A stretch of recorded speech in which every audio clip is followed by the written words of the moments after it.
คลิปนี้ก็จะมาแชร์ประสบการณ์สำหรับผู้ที่ยังมีปัญหาเกี่ยวกับด้านการเก็บกำไรและรักษากำไรบ่อยู่ก็แน่นอนเนาะณปัจจุบันบ่แม่นว่าเทรดบ่ได้เนาะแต่ปัญหาก็คือเทรดได้แล้วคำนวณบ่ถูกต้องเนาะหรือคำนวณแนวใดให้ตัวเองนี่ fail โดยที่บ่ให้กำลังใจตัวเองแม่นบ่เพราะฉะนั้นเราจะมาแก้ไขปัญหาตัวนี้โดยการคำนวณให้ถูกต้องเพื่อให้เรานี่หาได้เรื่อยๆหาได้ยาวๆโดยที่บ่ต้องเติมพอร์ตเรื่อยๆคำถามคือเฮ็ดแนวใดอันนี้ก็คือสิ่งที่จะทุกคนอยากรู้แม่นบ่ยกตัวอย่างว่าเรามีงบอยู่$30แม่นบ่$30เราสิเฮ็ดแนวใดหากำไร เขาต้องมีมีอย่าง SL ทุกคนจะมีหรือบ่มีกับบ่เกี่ยวนะแต่สิ่งที่เราต้องมีก็คือไม้1ไม้2ไม้3นี่นะในการเดินเงินนี่ต้องให้มันเก็บกำไรได้เนาะไม้1ไม้2แสดงว่า2ไม้นี่นะพยายามให้ตัวเองมีกำไรยกตัวอย่างว่ามี$30ออเดอร์แรกไป$3$3วินนะออเดอร์ที่2อีกเอากำไรเข้าไปเลยเนาะ2.85หรือจะไป2ก็ตามแต่เนาะวินเท่ากับเราจะได้กำไรอยู่2ไม้นี่นะประมาณ$5 $5แม่นบ่โจทย์ของมันก็คือตัวนี้แหละนะ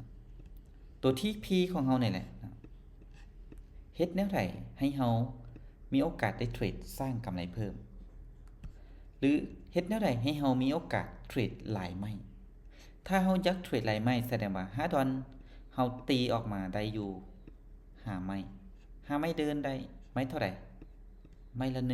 1ไม้ละ$1แม่นบ่$1อาจจะเบิ่งคือว่าน้อยแต่เจ้าได้หยังเจ้าได้โอกาสที่จะได้กดหลายไม้เพราะว่าโอกาสนี้เนาะใน$5นี้นะแม่นโอกาสที่บ่แม่นเงินของเราเป็นเงินที่เราหาได้อยู่ในแพลตฟอร์มเพราะฉะนั้นเราต้องเรียนรู้ที่จะรักษามันและเรียนรู้ที่จะให้ความสำคัญกับมันถ้าเราอยากจะได้$5นี้หรือได้หลายกว่า$5ถ้าเราบ่รู้วิธีการรักษามันและก็บ่รู้วิธีการคำนวณหรือคำนวณผิดก็จะเฮ็ดให้เราเสียโดยที่เราบ่อยากเสียแม่นบ่คือไม้1ไม้2เราได้กำไร$5แล้วเราก็มาเดินเนาะวินก็เดินอาจจะเดิน1จุดปลายหรือประยุกต์ตามงบที่ตัวเองต้องการก็กำไรขึ้นไปเทื่อละน้อยอันนั้นก็คือตอนได้ก็บ่ได้มีปัญหาแม่นบ่ก็มันก็กำไรขึ้นเรื่อยๆจาก5ก็จะเป็น6จาก6เป็น7จาก7เป็น8แต่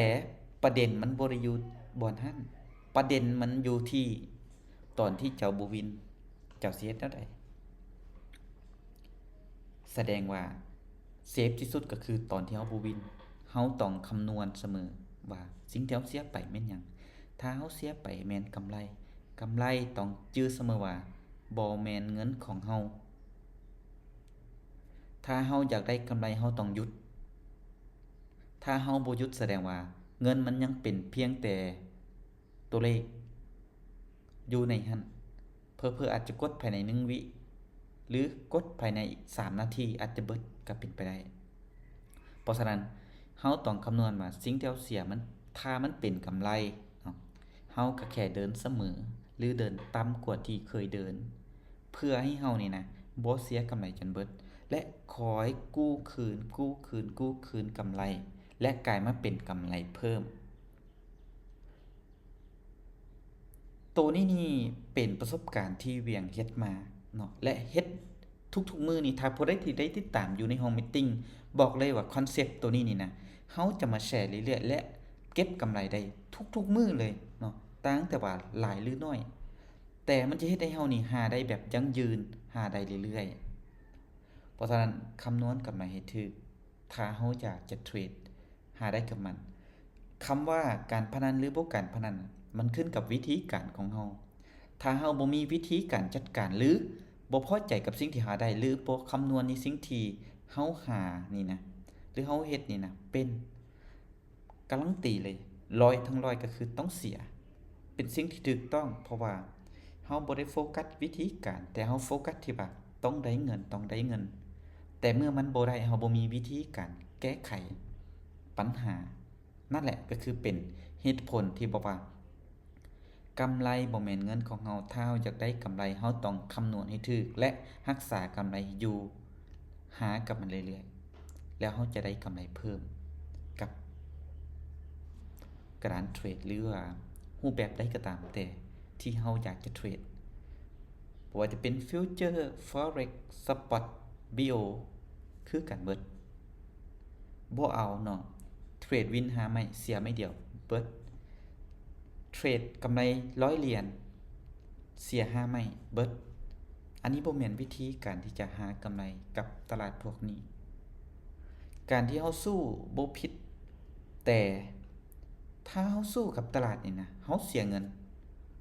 เพราะฉะนั้นเฮาก็รู้อยู่แล้วว่าเฮาสู้เฮาเสียเฮาก็แค่บริหารจัดการมันบ่ได้ยากเนาะเฮาเรียนรู้ตัวนี้ได้และเฮาแก้ปัญหาตัวนี้ได้แต่เฮาต้องอยากแก้ด้วยตัวเองถ้าหากว่าผู้ใดที่ยังบ่เคยเฮ็ดเนาะลองเบิ่งบ่เสียหายหยังลองเอาเดโมก็ได้แล้วเฮาก็ไปเฮ็ดวิธีแบบนี้มันจะช่วยให้เฮานี่นะ